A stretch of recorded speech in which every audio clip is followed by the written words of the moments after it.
Hello, Professor. Thank you for allowing us the opportunity to send in a video for this assignment for our response as well. I kind of like that we were able to do both with videos.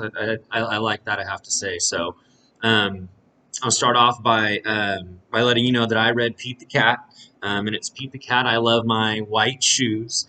I chose to read this because, one, I read it to my son almost every night. He's two and a half, and he really enjoys it. He likes the colors, and when we kind of sing and dance, he likes to move around with me. So I thought that would be fun to bring to Mr. Jackson's classroom. Um, these kids are all distance learning right now, and I think that they just need a little spark, something to get them up, get them going. And I also chose this book because of the moral of rolling with life's challenges. Again, right now we're in a distance learning platform.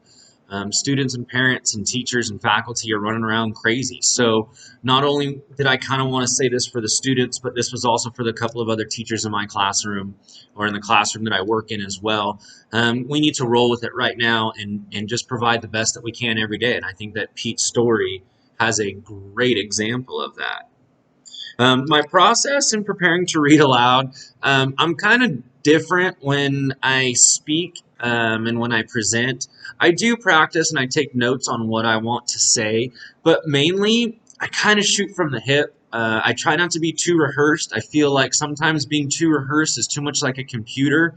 It's too rigid, and I especially think with our students and our clientele, if you will, we got to fly by the seat of our pants sometimes. So I like to have a roadmap, but I take shortcuts and forks in the road, and I like to have fun when I read. So when I prepare, I also think about voices. I think about characters. I think about parts of the story where I want to stop and ask questions, where I want to see if the students are understanding what I'm reading or why I'm reading it. Um, I also do like to read and go over my material in advance just a little bit before I read. But again, I do a lot from here and from here. I follow sort of a script, but I do like to ad lib. Like you mentioned in our first week about the teaching and the struggles of staying on task with ADD or ADHD. I'm right there with you. So even when I'm with my students, I try to have fun. I try to do as much as I can with them. Before I start reading, sometimes I do get nervous. I do struggle with reading and with language arts still, even though I am 37. I do still struggle. I'm very, very upfront with my students with this, that there are times where Mr. Matthews might stumble on a word or might get something wrong, and you know what? We all do it. Potato is kind of my motto. Like that's the way I work with my classroom. When I begin reading, I always see myself as going a little too fast at first. I always have to remember to take a pause and slow down. Um, when I'm done, I like to pause and see if anybody understood or if anybody recognized that it was the ending. I like to see if anybody was paying attention.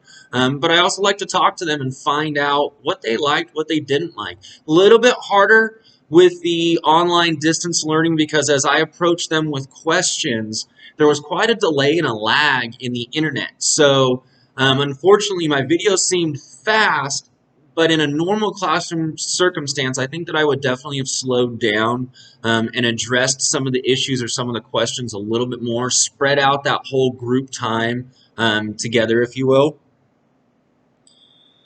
I feel that my strengths are me. I like to be silly. I like to be a kid. Like I said in my discussion write-up, I feel like sometimes when I'm able to read aloud with the students, I get to be a kid for a minute. I get to put myself kind of back in their shoes. And one thing that I love is being a kid. That's why I think I'm here as a teacher. So I think that's one of my strengths. I love to do voices. I love to be silly. I love to act out what I am reading and experiencing so the students can pick up on that. I think the weakness for that is my struggle to have confidence when I read. I don't always tend to read novels or chapter books with my students or for my students. That is something that I am working on and I'm getting better with as long as reading out of the textbook with them. So I feel like that is one of my weaknesses. Again, I still struggle with my language arts, and so I work with my students. I don't work above them. And I let them know that too, that I'm learning as well, that we all learn every day. And the reading aloud is a time for all of us to kind of get together and learn their strengths and weaknesses. I think next time the way I can improve is to have a better setup on my computer and my video screen. I didn't really like it. I felt like there wasn't enough room for me to turn the pages and view with the students, as well as be able to share my book with the students. When you're up in front of them, you're able to open up and you can address each of them, eye contact with their shoulders. You can see that. I think that was pretty hard, so I'd like to maybe have a better setup on that. And also, I would like to have a timer. I should have set myself a timer for how long I had in the classroom. I felt like I didn't have enough time, and in all reality, I actually had a little bit more. And then also double check my videotaping equipment. My video started just a little bit after I introduced myself and I started talking to Mr. Jackson's class. I still think we got the gist of everything, but those are probably the improvements that I would make. What did I learn about reading to children? I love reading to children. I'm just going to tell you that.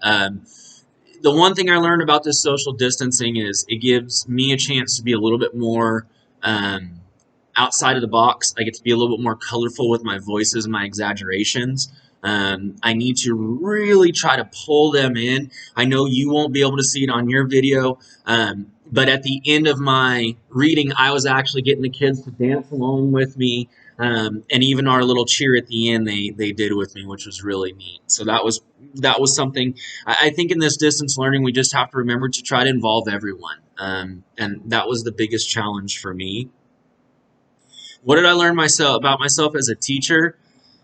I learned that I like having students in front of me a lot more than being on the other side of the computer. I'm not going to school to be a computer major. I'm going to school to be a teacher. I want to be involved with the students and I want to be with them. However, I do see this platform as part of our future as education, so I need to be more comfortable with it and I need to be able to interact,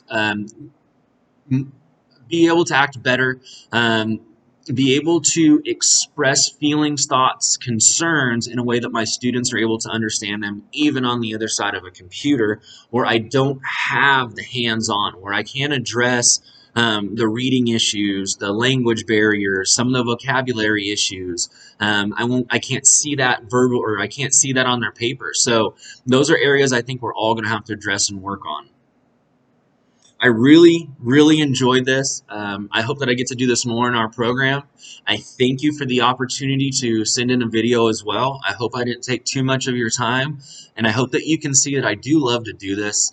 I get long-winded because I don't want to stop. I continually want to inspire and teach.